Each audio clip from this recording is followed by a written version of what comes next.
ASO पूर्व परीक्षा 2013 ही आपण प्रश्नपत्रिका बघू. यामध्ये आपण G S plus current affairs याचे व्हिडिओ बघणार आहोत. मॅथचे व्हिडिओज आणि रिझनिंगचे व्हिडिओज इतर चॅनलवरती उपलब्ध आहे, त्यामुळे ते व्हिडिओज आपण या ठिकाणी कव्हर करणार नाही. या ठिकाणी आपण जे आहेत फक्त क्वेश्चन आणि आन्सरच्या स्वरूपामध्ये जाऊ.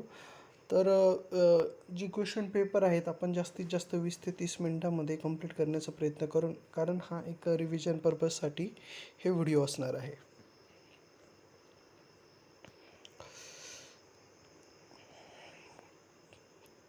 तर पहिला प्रश्न बघू. टिंबटिंब ह्या राज्य शासनाने दरवर्षी 100 आदिवासी विद्यार्थ्यांना उच्च शिक्षणासाठी जगातील नामांकित विद्यापीठात पाठवण्याचा महत्त्वाकांक्षी कार्यक्रम आखला होता. ते राज्य होतं आंध्र प्रदेश. तर दुसरा प्रश्न. सुप्रसिद्ध लेखक व स्तंभलेखक खुशवंत सिंग यांनी आपल्या 98व्या वाढदिवसानिमित्त Khushwantnama the lessons of my life या पुस्तकाची पहिली प्रत कोणाला भेट दिली होती? त्यांनी पंतप्रधान मनमोहन सिंग आणि त्यांच्या पत्नी गुरुशरण कौर यांना. तिसरा प्रश्न. खालीलपैकी महाराष्ट्र शासनाचा कोणता निर्णय नुकताच जुलै 2013 सर्वोच्च न्यायालयाने अवैध ठरवला? गुटखाबंदी, एलबीटी म्हणजे स्थानिक संस्था करची अंमलबजावणी, वैद्यकीय प्रवेश, राष्ट्रीय पात्रता प्रवेशद्वार परीक्षा म्हणजे नीटची परीक्षा. तर यांच्यापैकी कोणताही जो निर्णय होता तो अवैध ठरवला नव्हता. वरील तिघी जे निर्णय होते ते वैध होते. चौथा प्रश्न. पंतप्रधान डॉक्टर मनमोहन सिंग हे अन्य कोणत्याही मंत्र्याकडे देण्यात न आलेल्या अशा काही विभाग खात्यांचेही प्रमुख होते. ती विभाग खाती कोणती? कार्मिक सार्वजनिक तक्रार पेन्शन खातं, नियोजन मंत्रालय खातं, अणुऊर्जा विभाग, अवकाश विज्ञान. तर वरीलपैकी जे सर्व खाते आहेत ते त्यांच्याकडे होते. आता पाचवा प्रश्न बघू. ली केकियांग यांनी मे 2013 भारताला भेट दिली. तर ते कोण आहेत? तर ते चीनचे पंतप्रधान होते तेव्हा 2013ला. सध्या देखील ते चीनचे पंतप्रधान आहेत. आणि चीनचे जे राष्ट्राध्यक्ष आहेत ते शी जिनपिंग आहेत. आणि यांनी 2014ला काय आहेत ते भारताला भेट दिलेली होती. आता सहावा प्रश्न. सरबजीत सिंग या भारतीय कैद्याचा पाकिस्तानमधील उच्च दर्जाची सुरक्षा असलेल्या तुरुंगात अन्य कैद्यांकडून झालेल्या अमानुष हल्ल्यामुळे कोणत्या हॉस्पिटलमध्ये मृत्यू झाला त्यांचा? जिन्ना हॉस्पिटलमध्ये. मुकेश अंबानी यांच्या कोणत्या कंपनीने 1200 करोड रुपयाचा करार अनिल अंबानी यांच्या रिलायन्स कम्युनिकेशन बरोबर एप्रिल 2013 केला होता? ती कंपनी होती रिलायन्स जिओ इन्फोकॉम लिमिटेड. आता आठवा प्रश्न. कोणत्या विद्यापीठाच्या शास्त्रज्ञांनी भूकंपामुळे होणाऱ्या भयंकर सुनामीचा जगभर तात्काळ पूर्वसूचना देणाऱ्या पद्धतीचे तंत्रज्ञान विकसित केले? तर ती होती स्टॅनफर्ड युनिव्हर्सिटीच्या शास्त्रज्ञांनी. राफेल नदाल याने टिंबटिंब या प्रतिस्पर्धेवर निर्णायक मात करून 8व्यांदा फ्रेंच ओपन हा किताब मिळवणारा पहिला खेळाडू सन्मान प्राप्त केला.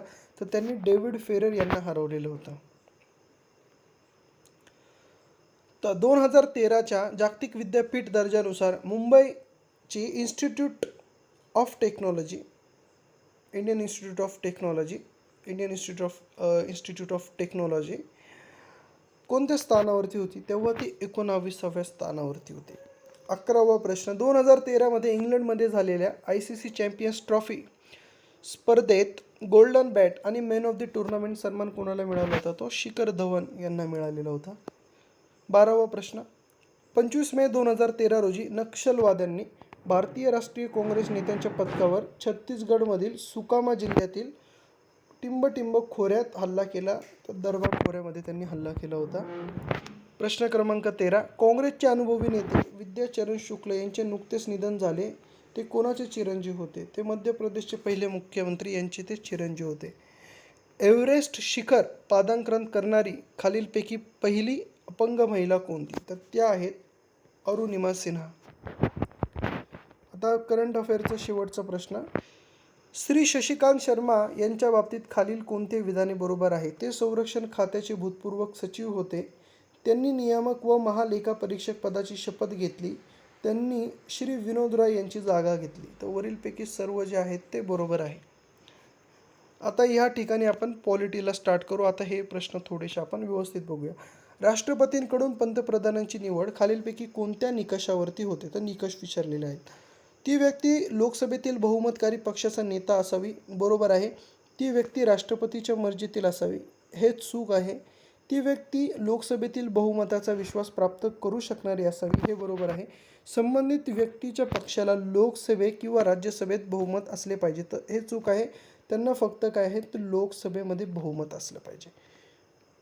आर्टिकल 75 असं सांगतं की एखादा नेता लोकसभेत जो निवडून येतो त्याला इतर सदस्यांचा पाठिंबा असेल आणि तो सरकार स्थापित करू शकतो, तर त्याला राष्ट्रपती बोलवतात. मात्र जी प्रथा आहे, जो प्रोटोकॉल आहे, त्याच्यानुसार जी पार्टी जिला सगळ्यात जास्त मतं भेटलेलं आहे लोकसभेमध्ये, तर त्या पार्टीच्या नेत्याला जे आहेत ते राष्ट्रपती बोलवतात. तर ही प्रथा आहे, हे लक्षात ठेवा.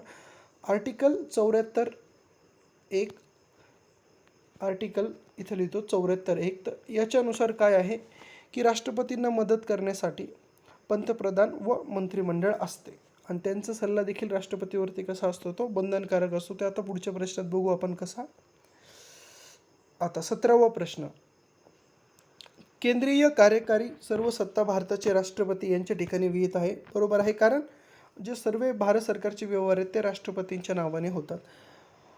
भारताच्या राष्ट्रपतीला पंतप्रधान मंत्रिमंडळाच्या सल्ल्याची गरज नाही, त्यांना सल्ल्याची गरज आहे. आर्टिकल 74(1) जे आहे इंडियन कॉन्स्टिट्यूशनचं, जे आर्टिकल 74(1) आहे त्यानुसार पंतप्रधान व मंत्रिमंडळ हे काय आहे, ते राष्ट्रपतीला सहाय्य करतात व त्याला सल्ला देतात. तर त्यांचा जो सल्ला आहे हा 42व्या घटनादुरुस्तीने बंधनकारक करण्यात आलेला आहे. त्यानंतर 44वी घटनादुरुस्तीनुसार काय आहे, त्यांना एकदा ते पुनर्विचारासाठी त्या सल्ल्याला पाठवू शकतात. मात्र जेव्हा तो मंजूर होऊन येतो त्यावेळेस राष्ट्रपतींना तो मानावा लागतो. आता तिसरं स्टेटमेंट काय आहे, भारताच्या राष्ट्रपतीला लोकसभेचे विसर्जन करण्याचा अधिकार आहे, बरोबर आहे. 2 वेळा ते विसर्जन करू शकतात. एकदा जे आहेत ते जेव्हा पंतप्रधान सांगतात की विसर्जन करायला तेव्हा, आणि सेकंड टाईम जेव्हा ती कॉन्स्टिट्यूशनल व्यवस्था कोसळते किंवा एखादं सरकार अल्पमतात येतं तेव्हा राष्ट्रपती ते स्वविवेकी अधिकाराने विसर्जित करू शकतात. आता 18वा प्रश्न. राष्ट्रपतींच्या पूर्वसंमतीशिवाय धन विधेयक संसदेत मांडले जात नाही, बरोबर आहे. केंद्र व राज्य सरकारमधील करांचे वितरण करण्यासाठी पंतप्रधानांकडून वित्त आयोगाची नेमणूक केली जाते, तर हे चूक आहे. राष्ट्रपतींकडनं केली जाते. आपल्याला माहिती वित्त आयोगाचं कलम आहे 280. त्यानंतर पहिलं स्टेटमेंट आहे राष्ट्रपतींच्या पूर्वसंमतीशिवाय धन विधेयक संसदेत मांडले जात नाही. तर ते आपल्याला माहिती आहे की धन विधेयक सर्वप्रथम आर्टिकल जे आहेत इंडियन कॉन्स्टिट्यूशनचं 109 असं सांगतात की राज्यसभेमध्ये प्रथमतः धन विधेयक मांडले जात नाही, ते लोकसभेत प्रथम मांडले जाते. लोकसभेत ते पारित झाल्यावरती नंतर राज्यसभेत जाते. 14 दिवसांचा कालावधी भेटतो. तर या 14 दिवसामध्ये ते फक्त विचार करू शकतात, त्यावरती रेकमेंडेशन देऊ शकतात. मतदानाचा अधिकार नाही. तर त्यानंतरून जर त्यांनी त्यांचे सजेशन सुचवलं तर त्या काही सजेशन मानणं किंवा सगळे सजेशन काय आहे ते फेटाळणं संपूर्ण अधिकार लोकसभेला आहे. तर 14 दिवसाच्या आत जर यांनी काही सुधारणा किंवा त्यांचे मतं मांडले नाही तर ते राज्यसभेकडनं देखील पारित झालं असं समजण्यात येतं. आता तर आपल्याला असं विचारलं होतं की वरीलपैकी कोणती विधाने बरोबर आहेत, तर हे विधान देखील बरोबर आहे आणि दुसरं विधान जे आहे ते चुकीचं आहे, कारण या ठिकाणी आपल्याला राष्ट्रपती हवं होते. आता आपण बघूयात 19वा प्रश्न. मूलभूत अधिकार आणि त्याचा भाग. तर मूलभूत अधिकार भाग 3 मध्ये आहे. राज्याची मार्गदर्शक तत्वे भाग 4 मध्ये आहे. संघराज्य त्याचे राज्यक्षेत्र भाग 1 मध्ये आहेत. ते नसल्यामुळे हा प्रश्न कदाचित कॅन्सल झाला असावा. आणि नागरिकत्व जे आहे ते भाग 3 मध्ये आहे, तिथे जोडे आहेत, ही गोष्ट लक्षात ठेवा. 20वा. खालीलपैकी कोणत्या आयोगाला संविधानिक दर्जा नाही? वित्त आयोगाला संविधानिक दर्जा आहे. वित्त आयोगासाठी आर्टिकल 280 आहे. पहिल्याचं झालं. केंद्रीय लोकसेवा आयोग याला जो आहे केंद्रीय लोकसेवा आयोग याला देखील काय तो संविधानिक दर्जा आहे. केंद्रीय लोकसेवा आयोग आर्टिकल 315 केंद्रीय लोकसेवा आयोग याला संविधानिक दर्जा आहे. मागासवर्गीय जातीचे जमातीचे राष्ट्रीय आयोग याला देखील संविधानिक दर्जा आहे, कलम 338. आणि योजना आयोग याला संविधानिक दर्जा नाही. आता हे समजून घ्या, कलम 338 हे SC+ST साठी होतं. मात्र एक अमेंडमेंट करण्यात आली 89वी घटना दुरुस्ती, त्यानुसार SC साठी कलम 338 आणि एस टीसाठी कलम 338A अशी या ठिकाणी रेकमेंडेशन करण्यात आलेली होती. तर अशा प्रकारे एस सीसाठी वेगळा आणि एस टीसाठी वेगळा असे स्वतंत्र जे आहे ते आयोग नेमण्यात आले. आता 1 मिनिट बात करू योजना आयोग. तर योजना आयोगाचं लक्षात ठेवा 1950ला स्थापना झाली नेहरूंच्या काळात. 1 जानेवारी 2015ला काय झालं की योजना आयोग जो तो संपुष्टात आला व त्याच दिवशी नीती आयोग 1 जानेवारी 2015ला काय तो अस्तित्वात आला. नीती आयोगचं फुल फॉर्म आहे national institution for transforming India. आता दुसरी इम्पॉर्टंट गोष्ट, नीती आयोगचं स्ट्रक्चर कसं आहे मी तुम्हाला सांगतो. तर जो हेड असतो ते असतात भारताचे प्राईम मिनिस्टर पंतप्रधान आणि त्यानंतरून एक असती गव्हर्निंग काउन्सिल. तर गव्हर्निंग काउन्सिलमध्ये राज्याकडनं येतात त्यांचे मुख्यमंत्री आणि केंद्रशासित प्रदेशमधनं जे येतात ते येतात राज्यपाल उपराज्यपाल. हे लक्षात ठेवा कोण येतात, उपराज्यपाल. केंद्रशासित प्रदेशांचे उपराज्यपाल, राज्यपाल नाही उपराज्यपाल या ठिकाणी येतात. आणि जे आपले राज्य असतात त्यांचे मुख्यमंत्री आणि हेड असतात आपले प्राईम मिनिस्टर. तर अशी जे आहेत ते नीती आयोगाची योजना आहे. आता 21वा प्रश्न बघूया. संविधानातील कोणत्या संविधान दुरुस्तीनुसार पंचायत समितीला संविधानिक दर्जा प्राप्त झालेला आहे? 73वी घटना दुरुस्तीनुसार पंचायत समिती किंवा आपण त्याला ग्रामपंचायत, पंचायत समिती किंवा जिल्हा परिषद म्हणजे ग्रामीण स्थानिक स्वराज्य संस्था यांना झालेला आहे 73व्या घटना दुरुस्तीने घटनात्मक दर्जा प्राप्त. आणि शहरी स्थानिक स्वराज्य संस्था तर यांना झालेला आहे 74वी घटना दुरुस्तीनुसार घटनात्मक दर्जा. आता खालीलपैकी कोण संविधान सभेचे सदस्य नव्हतं? तर सुब्बलक्ष्मी हे नाव लक्षात ठेवा, हे सदस्य नव्हता. 17 जून 1948ला भाषावर घोषित करण्यात आलेल्या भाषावर प्रांतरचना आयोगाचे अध्यक्ष होते न्यायमूर्ती S.K. दार.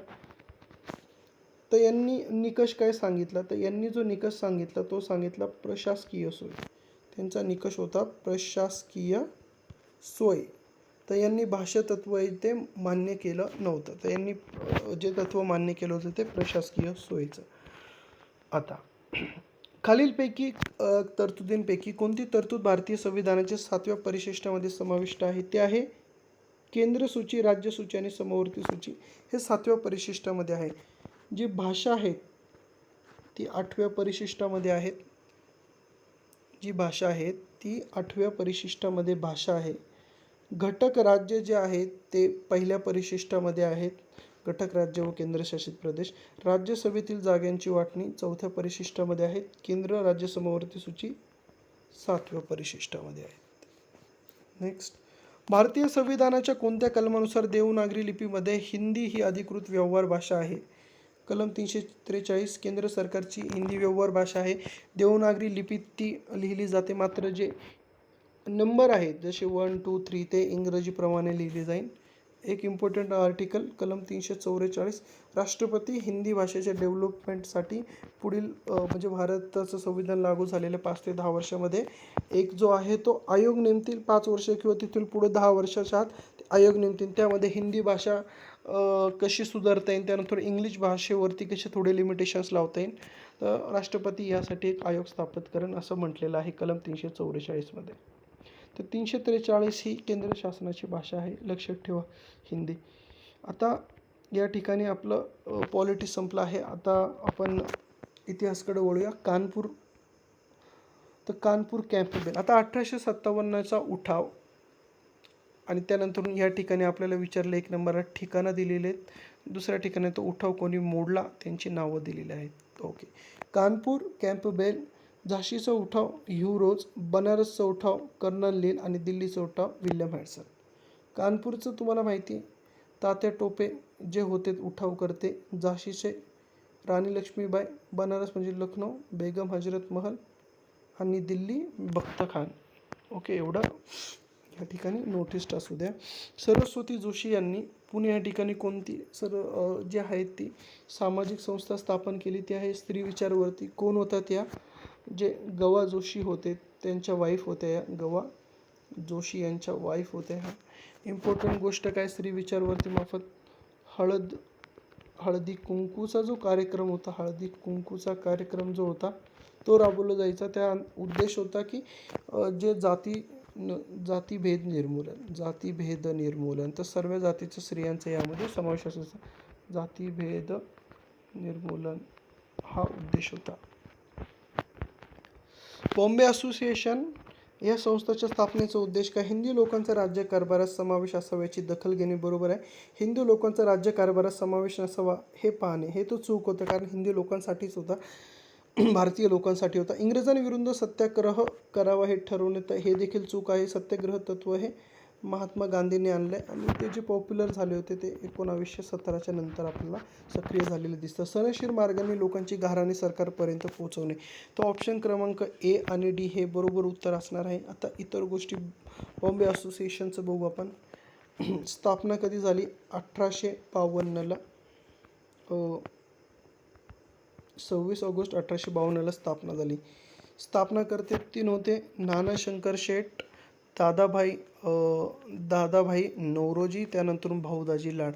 आता नानाशंकर शेठ हे काय होतं, ज्यावेळेस स्थापना झाली त्या दिवसाचं एक मीटिंग होती.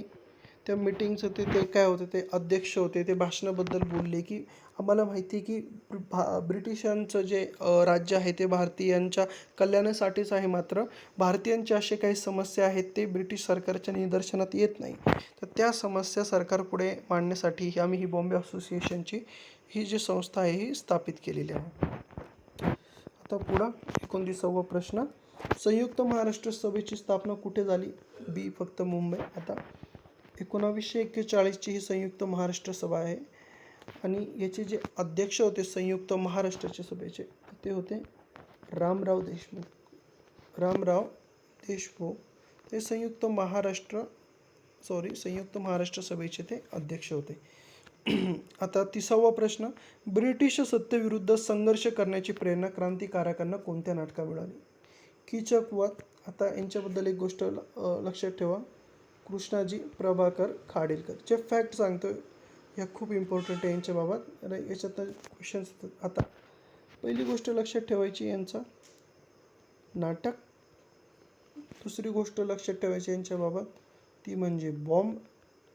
तिसरी गोष्ट लक्षात ठेवायची ती म्हणजे टिळक, लोकमान्य टिळक. आता नाटक म्हणजे हे तर यांचं नाटक होतं कीचकवध. कशावरती होतं? महाभारतात एक सीन तुम्हाला माहिती असेल गोष्ट की द्रौपदीचं जे होतं ते वस्त्रहरण, तर ते कीचकवध करतो. तर कीचक ह्या ठिकाणी ब्रिटिश दाखवलेलं आहे आणि द्रौपदी भारत दाखवलेलं, अशा प्रकारे ते नाटक आहे. अच्छा, तर दुसरी गोष्ट बॉम्ब. तर ते नेपाळला बॉम्ब शिकलेले बघा, जपान नसून ते नेपाळला बॉम्ब विकसित करण्याची टेक्नॉलॉजी शिकले. त्या ठिकाणी त्यांना अटक होणार होती पण नेपाळच्या राजाने त्यांना वाचवलं. आणि टिळकांचे ते कट्टर समर्थक होते. लोकमान्य टिळकांचे काय होते, ते खूप कट्टर समर्थक होते. हे 3 फॅक्ट लक्षात ठेवा. यांचं असं म्हणणं होतं हे जे नाटक आहे, जेवढं बॉम्बचा इम्पॅक्ट असतो त्या प्रकारचा इम्पॅक्ट नाटकाचा हा लोकांच्या मनावरती होतो. बॉम्बचा कसा विध्वंसक असतो तसाच नाटक देखील विध्वंसक क्रांतिकारक आहे. तर यांचं नाटक आहे जे कीचकवध हे त्यावेळेस खूप जास्त चाललेलं होतं.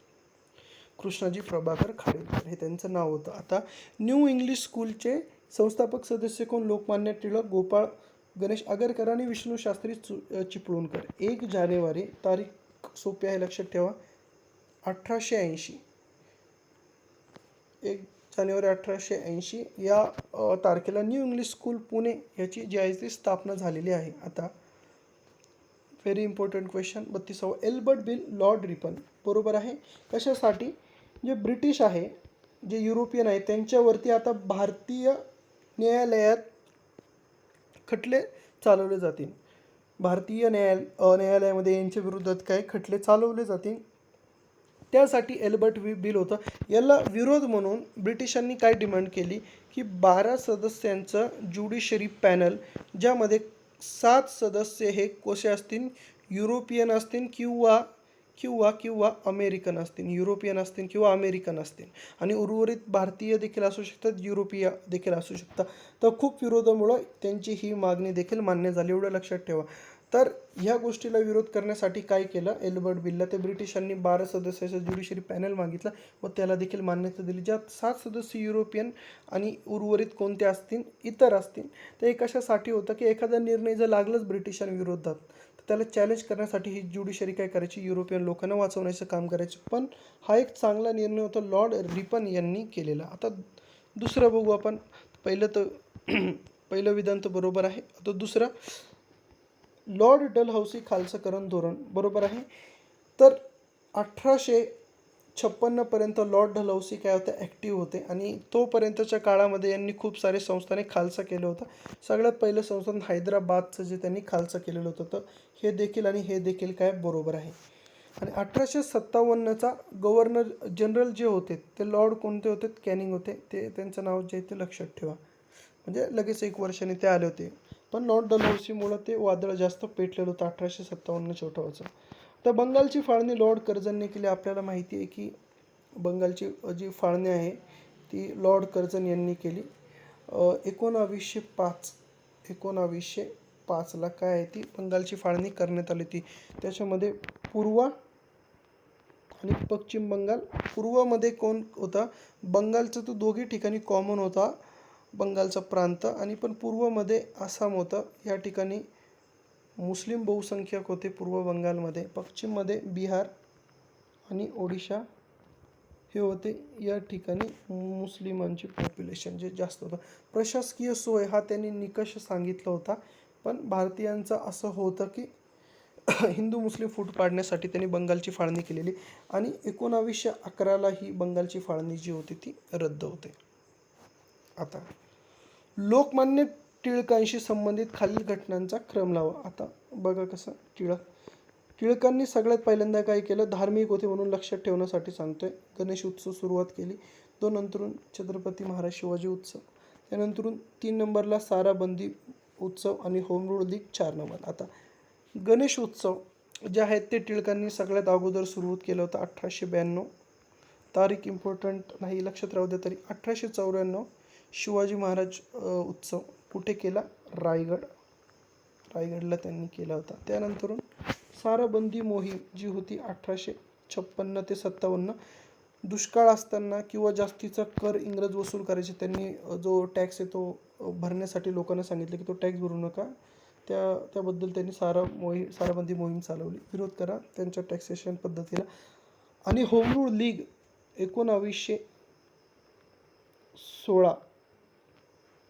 1916च्या काळातली जी आहे ती होम रूल लीग आहे. हा कालावधी लक्षात असू द्या, रिपीटेड झालेलं क्वेश्चन. 1857च्या उठावात खानदेशाचे नेते कोण, फक्त नेते विचारले.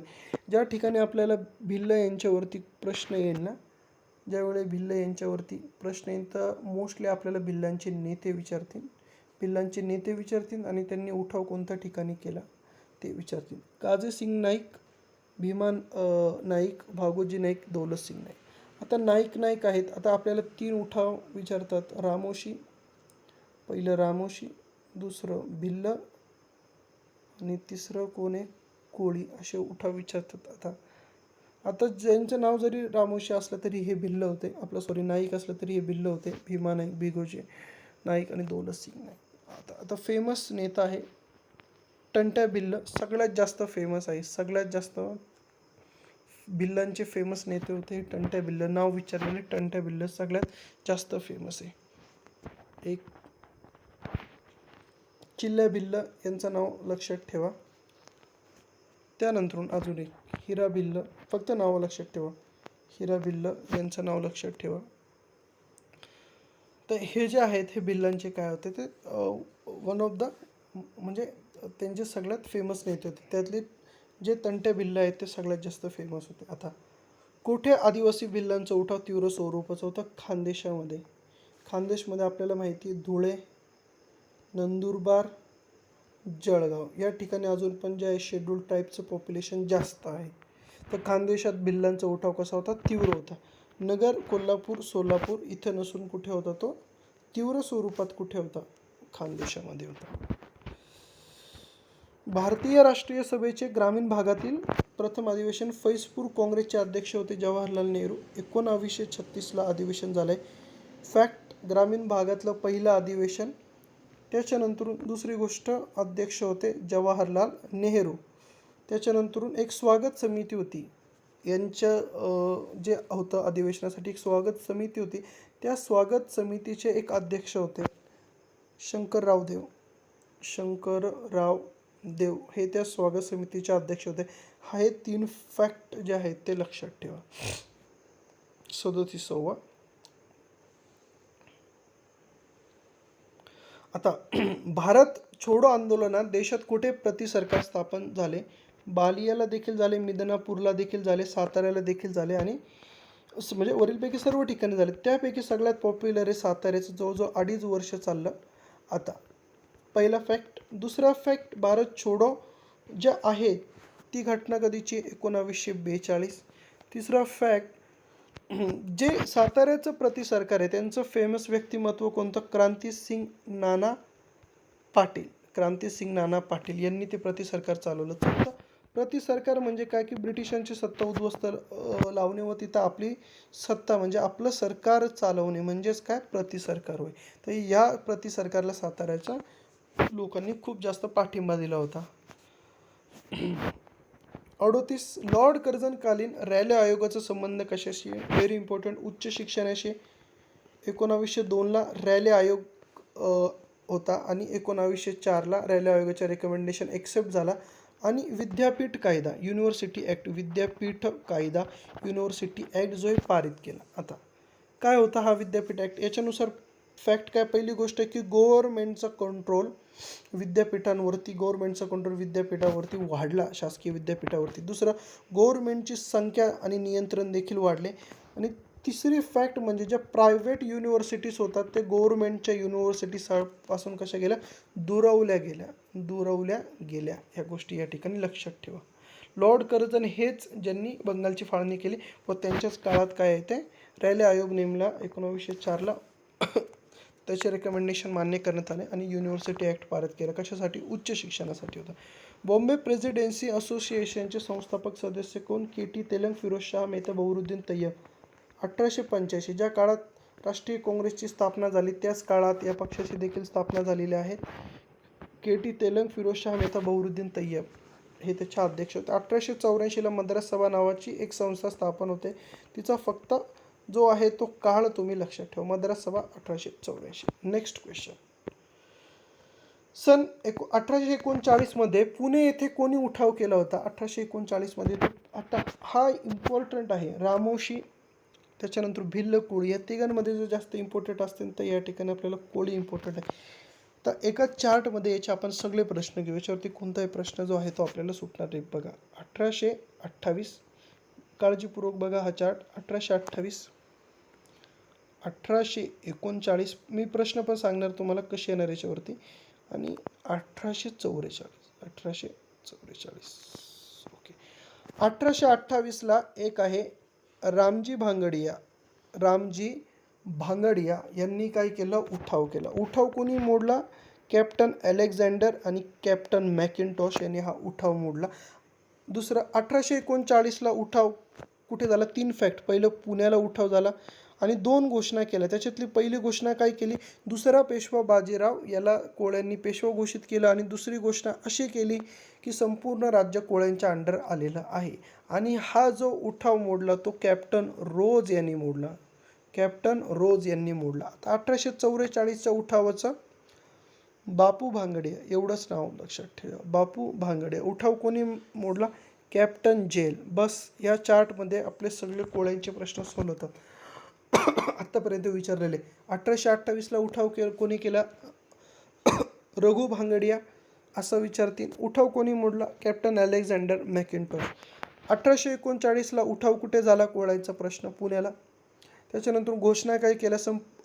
दुसऱ्या बाजीरावाला पेशवे म्हणून घोषित केले आणि संपूर्ण राज्य कोळ्याच्या अंडर आहे असे फरमान काढले. उठाव कोणी मोडला? कॅप्टन रोज. 1844 तिसरा उठाव कोण आहे? बापू भांगडिया. आणि त्याच्यानंतरून हा उठाव मोडला कोणी? Captain gel. एवढ्या फॅक्ट ज्या आहेत त्या लक्षात ठेवा. आता या ठिकाणी जिओग्राफी स्टार्ट झाला. गुणवत्तेच्या आधारावर कार्बनच्या प्रमाणानुसार दगडी कोळशाचे उच्च कडून कमी गुणवत्तेकडे. आता सगळ्यात शुद्ध दगडी कोळसा आहे 1 नंबरला अँथ्रासाइट आहे. त्याच्यानंतरून जो 2 नंबरचा आहे तो बिट्युमिनस आहे. 3 नंबरचा आहे तो लिग्नाइट आहे आणि 4 नंबरचा आहे तो पिट्स आहे. आता सगळ्यात जास्त कार्बनच्या प्रमाणानुसार कोळशाची शुद्धता ठरते. अँथ्रासाइटमध्ये 80% पेक्षा जास्त जे आहे ते कार्बनचं प्रमाण असतं अँथ्रासाइट, आणि पिट्समध्ये सगळ्यात कमी कार्बनचं प्रमाण असतं. आता तिसरा प्रश्न, भारतात कोणत्या प्रकारचा दगडी कोळसा सगळ्यात जास्त सापडतो? भारतामध्ये लिग्नाइट प्रकारचा दगडी कोळसा सगळ्यात जास्त सापडतो, ज्याचं प्रमाण 20 ते 30% आसपास असते. बिट्युमिनसचं जे प्रमाण आहे ते जवळजवळ 50% आसपास असतं, आणि जे आहेत पिटचं ते 10% आसपास किंवा त्याच्यापेक्षा कमी असं प्रमाण असतं. प्रमाण फक्त आपल्याला अँथ्रासाइटचं लक्षात ठेवायचं आहे. भारतात कोणता कोळसा सापडतो सगळ्यात जास्त? तो लिग्नाइट. अँथ्रासाइट सगळ्यात शुद्ध, मग बिट्युमिनस, मग लिग्नाइट आणि चौथा पीठ. आता जोड्या लावा. राजापूर. आता काही पर्यटन स्थळे दिले आणि जिल्हे दिलेले आहेत. आपण बघायचं सोपं कोणतं आहे? हाजी मलंग आपल्याला सापडतं डीचं 4. डीचं 4 कुठे कुठे आहे? म्हणून 4मध्ये तर 4 नाही आणि 1मध्ये देखील काय येते 4 नाही. तर 2 एलिमिनेट जे आपले पर्याय ते झाले. त्याच्यानंतरून मांढरदेव आपल्याला माहिती पाहिजे साताऱ्याला आहे, त्याच्यामुळं सीचं 2. आता सीचं 2 दोघी ठिकाणी. आता पुढे बघू. शिवापूर जे आहे ते पुण्याला आहे. शिवापूर जे आहे ते पुण्याला आहे. म्हणजे बीचं झालं 1, तर बीचं 1 कुठे? ऑप्शन क्रमांक 3. आणि त्यानंतरून जे राजापूर आहे ते राजापूर आहे रत्नागिरीला. तर हे लक्षात ठेवा. कोकण रेल्वेची लांबी किती आहे? तो हा प्रश्न जो आहे तो रद्द झालेला होता कोकण रेल्वेच्या लांबीबाबतचा. कारण विचारणार नाही, कारण 2 स्थानके लागतात, मुंबई मंगरुळ लागतं, त्याच्यानंतर अजून एक स्थानक लागतं, दोघांमध्ये डिफरन्स लांबी आहे, त्यामुळे हा जो प्रश्न होता तो रद्द झालेला होता. 44. उत्तरेकडून दक्षिणेकडे गेल्या जलविद्युत केंद्राचा कोणता क्रम जो आहे तो बरोबर आहे? तर तो क्रम आहे भाटघर, कन्हेर, कोयना, राधानगरी. राधानगरी आहे कोल्हापूरमध्ये, कोयना जे आहे ते आहे साताऱ्यामध्ये, आणि भाटघर जे आहे ते आहे पुणेमध्ये. आता इम्पॉर्टंट काय आहे, जे राधानगरी आहे कोल्हापूरमध्ये ते भोगावती नदीवरती आहे, भोगावती नदीवरती. भाटघर जे आहे पुण्यामध्ये ते आहे वेळवंडी नदी, आणि कोयना जे आहे ते कोयना नदीवरती आहे जो प्रकल्प. एवढे फॅक्ट लक्षात ठेवा. आता खालीलपैकी कोणत्या थंड हवेच्या ठिकाणी रेल्वेने पोहोचता येते? तर ते आहेत माथेरान हे ठिकाण. सोबत दिलेल्या चित्रामध्ये आदिवासी जमातीचे जोडपे आहे ते कोणते आहेत? ते आहे गोंड. लक्षात कसं ठेवायचं? ढोलकी, गळ्यामध्ये माळ आणि फेटा, आणि स्त्री पुरुष दोघांचे पोशाख येते गुडघ्यापर्यंत आहे. भरपूर आदिवासी ट्राईब्स आहेत त्यांचे पोशाख गुडघ्यापर्यंत, पण इतर सांगितलं तर असं तर स्त्रियांमध्ये ओळखण्यासारखं जास्त नाही, पण पुरुष फेटा, गळ्यात माळा आणि ढोलकी. खालील नकाशात टिंबांनी दर्शवलेला प्रदेश खालीलपैकी कोणत्या धातूचे जे आहे ते केंद्रीकरण झालेले आहे? तो बॉक्साईड या धातूचे केंद्रीकरण झालेलं आहे. हा पूर्ण कोकण पट्टा आहे. या ठिकाणी जो खडक आहे त्याला म्हणतात जांभा खडक. जांभा खडकामध्ये सापडते बॉक्साईड, आणि बॉक्साईडचा वापर कशासाठी होतो? तो ॲल्युमिनियम बनवण्यासाठी जो आहे तो बॉक्साईडचा वापर होतो.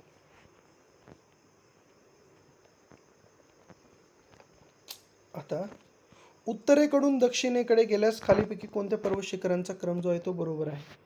तो आहे Nilgiri, Nallamala, Palkonda, Anaimudi. 2 fact very important लक्षात ठेवा. आता मी फक्त बात करतोय पश्चिम घाट. तर हा आहे पश्चिम घाट असा. आता हा आहे पश्चिम घाट. आता इथं गॅप का पडलाय? हा जो गॅप आहे ना हा पडलाय पालघाटचा खिंड. कशामुळे पडलाय हा गॅप? पालघाट खिंड. म्हणजे पश्चिम घाटाचे 2 ठिकाणी रूपांतर करते, त्या खिंड्याला काय म्हणतात? पालघाटची खिंड. पहिली गोष्ट लक्षात ठेवा, प्रश्नामध्ये विचारलं नाही पालघाटची खिंड, मी सांगतोय. पश्चिम घाटाला 2 भागात डिवाइड करते, ती खिंड कोणती आहे? ती आहे पालघाटची खिंड.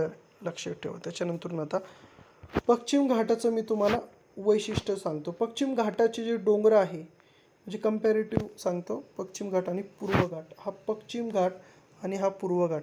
आता पश्चिम घाटाचा समुद्र किनारा छोटा आहे आणि पूर्व घाटचा समुद्र किनारा मोठा आहे.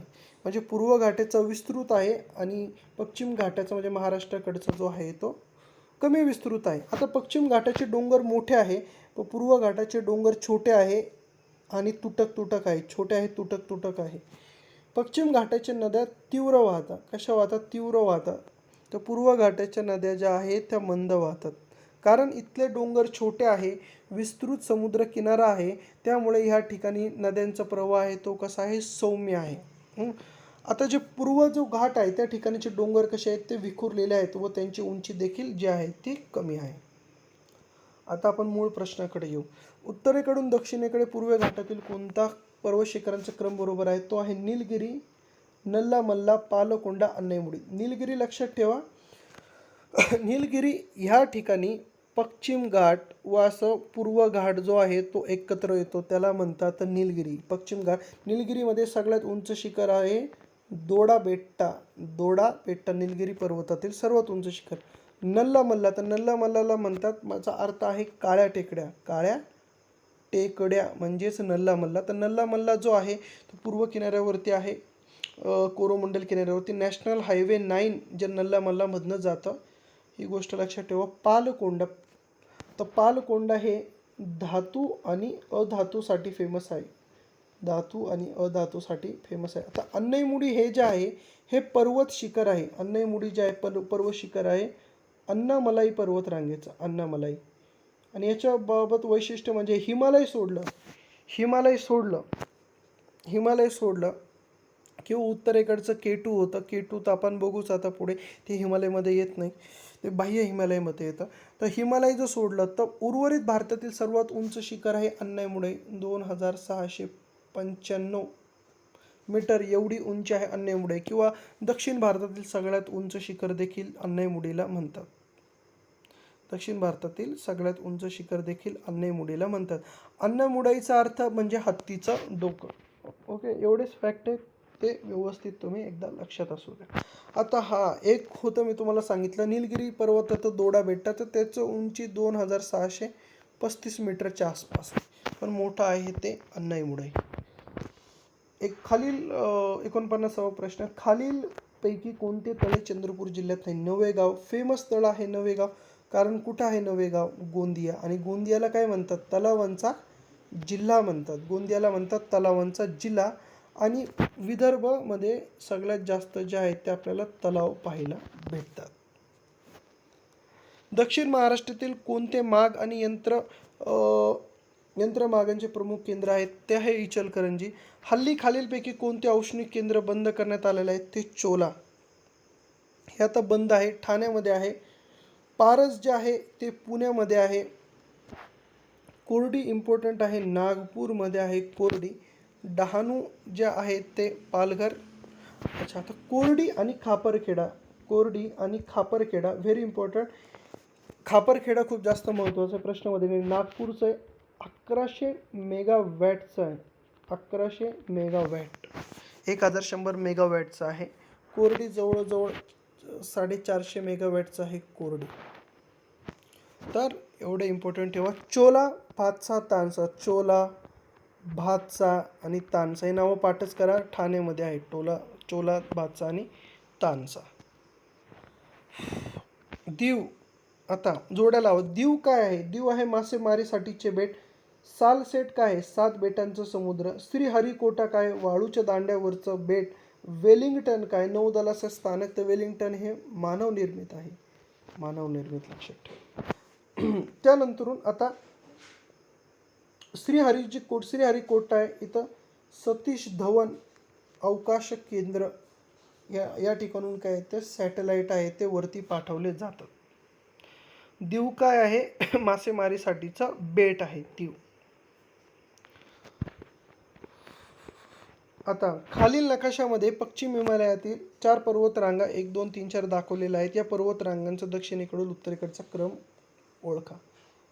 ओके, तर तो क्रम आहे काराकोरम, लडाख, जास्कर, पीर पांजाल. हा क्रम कसा आहे? आता याला असं नका समजू, याला आपण डिवाइड करू असं.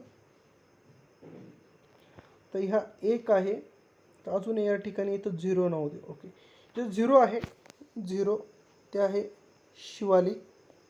आणि जे 1 आहे ते आहे सॉरी हे ऑप्शन क्रमांक 3 नाही आहे, ऑप्शन क्रमांक 2 आहे. 0 जे आहे ते शिवालिक आहे आणि 1 जे आहे ते पीर पांजाल आहे. 0 जे आहे ते शिवालिक आहे, 1 जे आहे ते कोणतं आहे ते पीर पांजाल आहे. आता काळजीपूर्वक बघा. आता शिवालिक आणि पीर पांजाल ना हे दोघी जे आहे हे लघु हिमालयात येतात. हिमालयाचा पार्ट आहे ज्याला लघु हिमालय म्हणतो, म्हणजे लेझर हिमालय, त्यामध्ये येतात शिवालिक आणि पीर पांजाल. आता दुसरी गोष्ट, जे पीर पांजाल आहे आपल्याला प्रश्नामध्ये विचारले, ते पीर पांजाल कुठं आहे? जम्मू काश्मीरमध्ये आहे. पहिला फॅक्ट. पीर पांजालच्या आजूबाजूला ज्या 2 नद्या वाहतात त्या कोणत्या आहे? चिनाब आणि सतलज. चिनाब सतलज ह्या कोणत्या तरी नद्या, मला एक्झॅक्ट माहिती नाही, पण इतकं नाही इम्पॉर्टंट, पण लक्षात ठेवा हे आहेत लघु हिमालयाच्या. ह्या ज्या आहेत नद्या ह्या लघु हिमालयाच्या आहेत. आता ही जी लाईन ड्रॉ केली ना याला म्हणतात काश्मीरचा दर्रा. काश्मीरचा दर्रा म्हणजे एक खोलगट भाग आहे. याच्यामुळं काय होतं की हे जे इतर आहेत 2, 3, 4 हे याच्यापासून काय आहेत ते वेगळे झालेले आहेत आणि पीर पांजालपासून जे आहेत हा पुढचा भाग आहे. आता 2, 3, 4 जो आहे 2, 3, 4 तर तो आहे झास्कर, लडाख, काराकोरम. तर यांना म्हणतात बाह्य हिमालय. जे हिमालयामध्ये येत नाही त्यांना म्हणतात बाह्य हिमालय. आता 2 नंबरला काय आहे? झास्कर आहे. 3 नंबरला काय? लडाख. लडाख हे काय? शुष्क वाळवंट आहे, असं लडाखला लक्षात ठेवा, शुष्क वाळवंट. आणि जे काराकोरम आहेत, काराकोरम त्यामध्ये K2 आहे.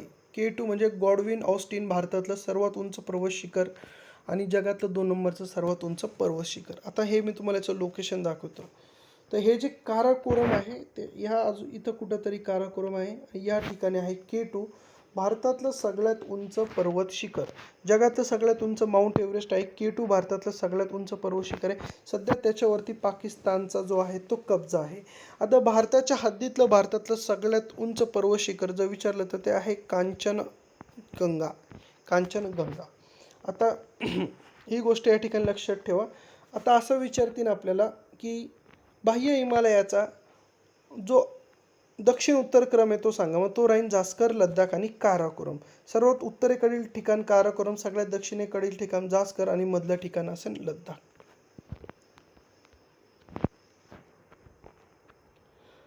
आता जलविद्युत प्रकल्प. जलविद्युत प्रकल्प धोम सातारा या ठिकाणी आहे. भीरा रायगडमध्ये आहे. पवना पुणेमध्ये आहे आणि भातसा जे आहे ते ठाणेमध्ये आहे. एवढंच इम्पॉर्टंट आहे. आता हे कोणत्या नदीवरती आहे हे देखील आपल्याला कधी कधी येथे विचारले जातं. आपण ज्याप्रमाणे प्रश्न आहे त्या ठिकाणी बघू, कारण व्हिडिओ जास्त आपल्याला जो मोठा करायचा नाही. भारतातील खालीलपैकी कोणती लेणी सर्वात प्राचीन आहे? पित्तळखोरा पुण्यामध्ये आहे. पित्तळखोरा जे आहे औरंगाबादमध्ये आहे. कारले भाजे जे आहे ते पुण्यामध्ये आहे. त्यानंतरून वेरूळ हे पुण्यामध्ये आहे. तर घारापुरी मुंबईमध्ये नसून हे रायगडमध्ये आहे. आता हे सगळे काय बुद्धिस्ट साईट आहे, बुद्धिस्ट. पण मात्र जो वेरूळ आहे त्या ठिकाणी बुद्धिस्ट पण आहे, जैन पण आहे आणि हिंदू मंदिरे देखील म्हणतात. ते खोदण्याचं श्रेय वाकटक राजा कृष्ण पहिला यांना जातं. आता इकॉनॉमिक्सचे प्रश्न स्टार्ट झालेले आहे. 2012-13 मध्ये रोखतेची स्थिती सुधारण्यासाठी रिझर्व्ह बँकेने काय केलं? CRR व SLR जे कमी केले. जेव्हा CRR SLR कमी होतात त्यावेळेला अर्थव्यवस्थेमध्ये काय जे मनी सप्लाय आहे तो वाढला जातो. लोकांच्या हातात पैसे येतात, मग लोक परत काय ते अर्थव्यवस्थेमध्ये ते गुंतवतात. अशा प्रकारचे जे चक्र आहे ते अर्थव्यवस्थेचं चालू असतं. आता CRR SLR कमी करण्याची जी रेकमेंडेशन होती ती कोणी केली होती? नरसिंहम समिती. नरसिंहम बँक सुधारणा समिती यांनी CRR व SLR जी आहे ती कमी करण्याची शिफारस केली होती. तर तेव्हा 2012-13 मध्ये रोखतेची स्थिती सुधारण्यासाठी काय केलं? CRR व SLR दोघी कमी केले. फक्त ए जे ऑप्शन आहे ते बरोबर आहे. आता कॅपर्ट खालीलपैकी कशाशी संबंधित आहे? ग्रामीण कल्याणकारी योजनांना मदत व त्यांचे मूल्यमापन करणे. M1 M3 काय? M1 हे जो संकुचित पैसा दाखवतो, असा पैसा पोस्ट ऑफिसातला जो लोकांना कधीही गरज पडेल अशा रोख पैसा, तो सांगू शकत नाही बँक, तो पैसा लगेच कोणाला देऊ शकत नाही कामासाठी व्याजासाठी, तर तो पैसा लोक कधीही मागू शकतात, त्याला संकुचित पैसा म्हणतात. तर M3 याला म्हणतात विस्तारित पैसा, म्हणजे हा जास्त कालावधीसाठी काय असतो, तो पडलेला असतो, तो लगेच त्याची कोणी डिमांड करत नाही, म्हणजे FD वगैरे. तर अशा प्रकारे M1ला संकुचित व M3ला विस्तारित. पैशाचे प्रकार M1 M2 मनी सप्लायचे प्रकार, M1 M2 M3 M4. पण मात्र RBI विचार करते M3 आपलं M1 आणि M3 या दोनच प्रकारचा आपला रिझर्व्ह बँक ऑफ इंडिया जे आहे मनी सप्लायबाबत विचार करते. 59 क्वेश्चन. 2011च्या जनगणनेप्रमाणे भारताची एकूण लोकसंख्या 121 कोटी. Straight forward question. नवीन शेतीच्या विकासाच्या व्यूहरचनेची महत्त्वाच्या बाबी कोणत्या? उत्पादकता वाढवण्यासाठी सेंद्रिय खतांचा वापर करणे, राईट. तुषार सिंचन, ठिबक सिंचन पद्धतीचा वापर करणे. यावेळी ठिबक सिंचन सगळ्यात किफायती सिंचन असते, जवळजवळ 38 ते 40% पाण्याची बचत करते. पशु विमा योजना राबवणे बरोबर आहे. ग्रामीण भागातील दारिद्र्य कमी करणे चूक आहे. याचा नवीन शेती विकासाच्या व्यूहरचनेशी काही संबंध नाही. तर आपल्याला विचारले कोणते विधान आहे ती बरोबर आहे, तर ABC फक्त बरोबर आहे. आता ह्युमन डेव्हलपमेंट इंडेक्स याच्याबद्दल मी तुम्हाला सांगतो. 1991. अमर्त्य सेन आणि मेहबूब उल हक. तर त्याच्यापैकी मेहबूब उल हक हे जास्त इम्पॉर्टंट आहे. दोघांना या कामासाठी नोबेल पुरस्कार मिळालेला आहे. तर यांनी जे बनवलं आहे त्या ह्युमन डेव्हलपमेंट इंडेक्स बनवलेला आहे. आता ह्युमन डेव्हलपमेंट इंडेक्स काय असतं? 3 आयाम असतात. सगळ्यात गोष्ट आयुर्मान, जन्माच्या वेळी आयुर्मान. दुसरं शैक्षणिक वर्ष. तिसरं पर कॅपिटा, म्हणजे पर्चेसिंग पॉवर किती आहे त्यांची, पर कॅपिटा पर्चेसिंग पॉवर, म्हणजे त्यांना वस्तू परचेस करण्याची क्षमता किती आहे, त्या गोष्टी त्याच्यात विचारल्या जातात. आता जन्माच्या वेळेचे आयुर्मान ठीक आहे. आता दुसरी गोष्ट शैक्षणिक वर्ष कसं, 18 वर्षापर्यंतचा विचार करतात. 18 वर्षापर्यंत किती शिक्षण घेतलं आहे, 25 वर्षापर्यंतचं एव्हरेज. ग्रॅज्युएटेड किती आहे यांचा भूमितीय मध्य, कोणता मध्य काढला जातो यांचा भूमितीय मध्य, त्याच्यानुसार ठरवतात. आता याचं ह्युमन डेव्हलपमेंट इंडेक्सचं रेटिंग कशी दिली जाते? 0 to 1. 0 to 1. 1 म्हणजे बेस्ट, 0 म्हणजे रोस्ट, खराब. ओके. आता भारत कशामध्ये येतो? तर भारत जवळजवळ खराबच्याच आसपास येतो. 130 रँकिंग आहे भारताची 100 देशापैकी. 1 नंबरला असतो नॉर्वे, शक्यतो नॉर्वे 1 नंबरला असतो. लेटेस्ट आकडेवारी तुम्ही करंट अफेअर्समध्ये बघून घ्या. आता व्हेरी इम्पॉर्टंट प्रश्न, की ही जी ह्युमन डेव्हलपमेंट इंडेक्स ही रिपोर्ट जाहीर करून करतं UNDP प्लस ऑक्सफर्ड युनिव्हर्सिटी ही रिपोर्ट काय करते? जाहीर करते. अच्छा, प्रश्नाकडे येऊ.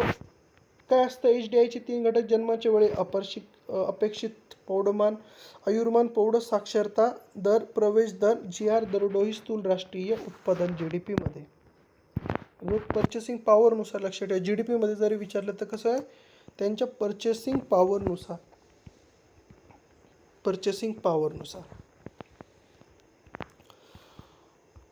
दुसरे औद्योगिक धोरण 1956. जर पहिलं विचारलं तर 1948.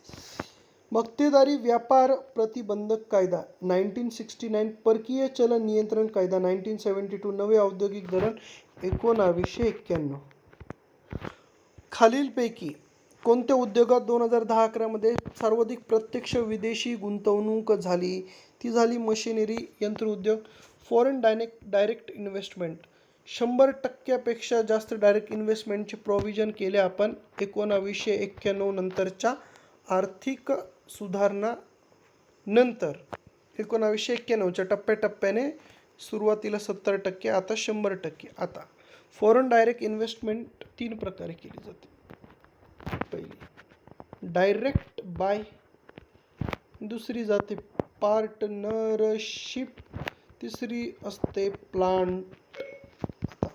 डायरेक्ट बाय म्हणजे एखादी कंपनी जी असते फॉरेनची, ती इंडियाच्या एखाद्या कंपनीला डायरेक्ट विकत घेते व तिचे सगळे हक्क, पैशांबाबतचे सगळे लिगल हक्क कंपनीला प्राप्त होतात. त्यानंतर पार्टनरशिप करते, जसं हिरो होंडा यांची पार्टनरशिप झाली त्या प्रकारे पार्टनरशिप करते. प्लांट जसं LG, सॅमसंग, सोनी हे जे त्यांचे प्लांट जे असतात ते आपल्या देशामध्ये टाकतात, तिथून ते असतात ते फॉरेन डायरेक्ट इन्व्हेस्टमेंट करतात. अशा प्रकारे ही फॉरेन डायरेक्ट इन्व्हेस्टमेंट आहे ती केली जाते. तर नवीन वित्तीय धोरण पुढीलपैकी कोणत्या बाबीवरती भर देण्यात आलेला आहे? कररचना व कराच्या कायद्यातील सुलभीकरण करणे, राईट. कर प्रशासनात सुधारणा करणे, राईट. साधन सामग्रीचे वितरण व कर प्रणाली समान महत्त्व देणे, राईट. खर्च नियंत्रित करणारी नवीन पद्धत अवलंबणे, हे देखील या ठिकाणी बरोबर आहे.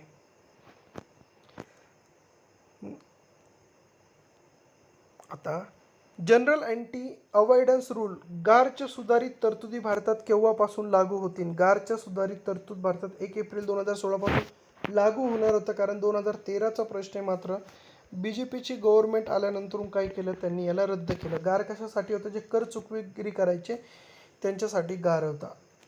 आता 1950-51-2010-11 या कालावधीत प्राथमिक क्षेत्रात स्थूल राष्ट्रीय उत्पादनातील GDPचा वाटा किती होता? 55.4 ते 14.3%. आता हा जो ग्राफ आहे तो तुम्हाला मी जे आहे तो ग्राफ सांगतो. हा झाला प्राथमिक क्षेत्र, हा झाला कृषीचा ग्राफ. त्याच्यानंतरून हा झाला उद्योगचा ग्राफ, उद्योग. आणि हा झाला सेवा क्षेत्राचा ग्राफ, सेवा. आता बघा प्रश्न येतो, कृषी क्षेत्राचं योगदान 1 नंबरचं हे सातत्याने कमी झालं आहे. उद्योग क्षेत्राचं प्रमाण हे वाढलं आहे, त्याच्यानंतर हे स्थिर आहे. त्याच्यानंतर सेवा क्षेत्राचं प्रमाण हे सातत्याने कसं आहे, हे वाढत आहे. 67वा प्रश्न, 2009 पासून रिझर्व्ह बँकेत चलनात आलेल्या 10 रुपये नाण्याचे वजन 8 ग्रॅम 28 मिलीमीटर. देशाच्या आर्थिक बाबींवर नियंत्रण ठेवण्याचे काम कायदेमंडळाच्या कोणत्या समितीला करावे लागते? लोकलेखा समिती, अंदाज समिती, उद्योग समिती. वरीलपैकी सर्व हे जे आहेत ते देशाच्या आर्थिक गोष्टीवरती काम आपलं कायदेमंडळाची समिती नियंत्रण ठेवण्याचे काम करते. खालीलपैकी कोणती जोडी जी आहे ती चुकीची आहे? पहिली पंचवार्षिक योजना 51-56, तिसरी चूक आहे. 6वी 80-85 बरोबर आणि 10वी 2002-7. कारण 51 ते 56 फर्स्ट, 56 ते 61 सेकंड आणि थर्ड पाहिजे होती 61 ते 65. 61, 62, 63, 64 आणि 65 5 वर्ष. ऑप्शनमध्ये 66 ते 71, त्याच्यामुळे हे चूक आहे. आता 2004-5 वर्षासाठी तेंडुलकर समितीच्या शिफारसीप्रमाणे खालीलपैकी कोणती दारिद्र्य रेषा निश्चित करण्यात आलेली आहे? ती आहे 446.68 रुपये प्रति महिना ग्रामीणसाठी आणि 578.80 रुपये जे आहेत ते कशासाठी? शहरीसाठी. आकडा पाठ करा, इम्पॉर्टंट आहे. खालीलपैकी कोणता बदल भौतिक स्वरूपाचा आहे? आता बदलाचे दोन आहे, एक आहे भौतिक आणि रासायनिक, दुसरा आहे रासायनिक. भौतिक म्हणजे असा की ज्यामध्ये बदल घडला पण मूळ पदार्थ मात्र आपल्याला पुन्हा मिळवता येतो. जसं की आपण पाण्याची जी आहे ती वाफ करू शकतो, वाफेपासून आपण पुन्हा पाणी प्राप्त करू शकतो. मीठ जर पाण्यात मिसळलं किंवा ते पाणी उकळल्यावर आपल्याला मीठ परत मूळ स्वरूपात भेटतं खालच्या थराला, तर मूळ पदार्थ आपल्याला परत भेटतो. मात्र रासायनिक बदल म्हणजे असा बदल ज्यामध्ये मूळ पदार्थ तो निघून जातो, तो पुन्हा भेटत नाही, त्याला म्हणतात रासायनिक बदल. तर ह्या ठिकाणी जे पदार्थाचे अवक्रमण होणे हा कोणता रासायनिक स्वरूपाचा बदल आहे, तो मूळ स्वरूपाचा नाही, कारण मूळ पदार्थ या ठिकाणी बदलला जातो. पण घन पदार्थाचे द्रव पदार्थात द्रवण होणे, द्रवाचे बाष्पीभवन होणे वायू रूपात आणि वायू रूपाचे द्रवात होणे, हे कसे? हे भौतिक बदल आहे.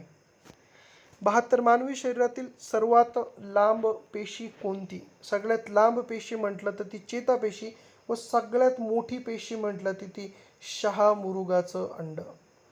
पूर्ण मानवी शरीरातली नाही, मी ओव्हरऑल सांगतोय. ओव्हरऑल जगातली सगळ्यात मोठी सेल कोणती? तर अंड हे देखील सेल असतं. शहामुरुगाचं अंड जे आहे ते सगळ्यात मोठी पेशी आहे. आता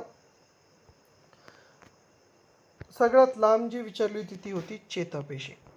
अन्न पदार्थाची ऊर्जा कशामध्ये मोजतात? ती कॅलरीजमध्ये मोजतात. अणुभट्टीमध्ये निर्माण होणारी ऊर्जा निर्मिती कशामुळे होते? केंद्रीय विखंडनामुळे होते. आणि ते केंद्रीय विखंडन कंट्रोल करण्यासाठी कॅडमियम ज्या आहेत त्याच्या ज्या आहेत त्या अशा कॅडमियमच्या असे बार्सप्रमाणे ते आहेत ते लावले जातात. हायड्रो पॉवर प्लांटमध्ये काय होतं तर ह्यामध्ये पोटेन्शियल ऊर्जेचे रूपांतर विद्युत ऊर्जेमध्ये होतात. म्हणजे या ठिकाणी धरण असं पाणी साचलेलं आहे, जेव्हा टर्बाईनवरती पाणी पडतं या ठिकाणी थांबले म्हणजे पोटेन्शियल जेव्हा पडतं तेव्हा हे जनतंत्र फिरतात, यामुळे इलेक्ट्रिसिटी निर्माण होते. म्हणजे काय होतं की पोटेन्शियल ऊर्जेचं रूपांतर विद्युत ऊर्जेत केले जातं. मानवी डोळ्याचा कोणता भाग आत येणाऱ्या किरणांना नियंत्रित करतो? तो भाग म्हणजे इरिस. कोणता आहे तो भाग? इरिस. तो आहे तो कंट्रोल करतो इरिस. अंडे पाण्यामध्ये ठेवले असता फुगते तर ते मिठाच्या पाण्यात ठेवले असता अंकुचन पावते. कशामुळे होतं? परासरण होतो. आता अंड पाण्यात ठेवलं किंवा मिठाच्या पाण्यात ठेवलं तर काय होतं, एक पारदर्शक पारपटल असतं, त्याच्यातनं जे आहे ते पाणी आतमध्ये घेतलं जातं. किंवा बाहेरचं जे असं मिठासारखं जर आपण ठेवलं तर ते आतमधलं पाणी बाहेर खेचतं, म्हणून अंड जे ते अंकुचन पावतं. याला म्हणतात परासरण. सोलर सेल कशापासून बनवतात? हे बनवतात सेमीकंडक्टरपासून. गांडूळ हा प्राणी ॲनिलिडामध्ये येतो. नॅचरल गॅस हा उत्तम गॅस आहे कारण त्याची कॅलोरीफिल व्हॅल्यू कमी आहे. तो धूर विरहित जळतो. तो कोणताही विषारी वायू तयार करत नाही. बी आणि सी जे आहेत ते बरोबर आहे. आता जो नॅचरल गॅस आहे तर तो आपण LPG मध्ये नॅचरल गॅस वापरतो. तो नॅचरल गॅस आहे मिथेन वापरतो. तो खूप कमी जो आहे तो प्रदूषण करतो. आता आरोग्य शिक्षण कशाशी संबंधित नाही? दारूंची व्यसनशी आहे, उघड्यावर शौचास बसणे, व्यसने व दारिद्र्य, पाण्याचे प्रदूषण, धूम्रपानाची सवय, प्राथमिक आरोग्याची सवय, लसीकरण सवय, याच्या सगळ्याशी ते संबंधित आहे. इथपर्यंत प्राथमिक आरोग्याची सेवेपर्यंत आहे. पण लोकांचे लसीकरण आणि कुटुंब नियोजन शस्त्रक्रिया करणे हे आरोग्य शिक्षणाशी जे आहे ते संबंधित नाही.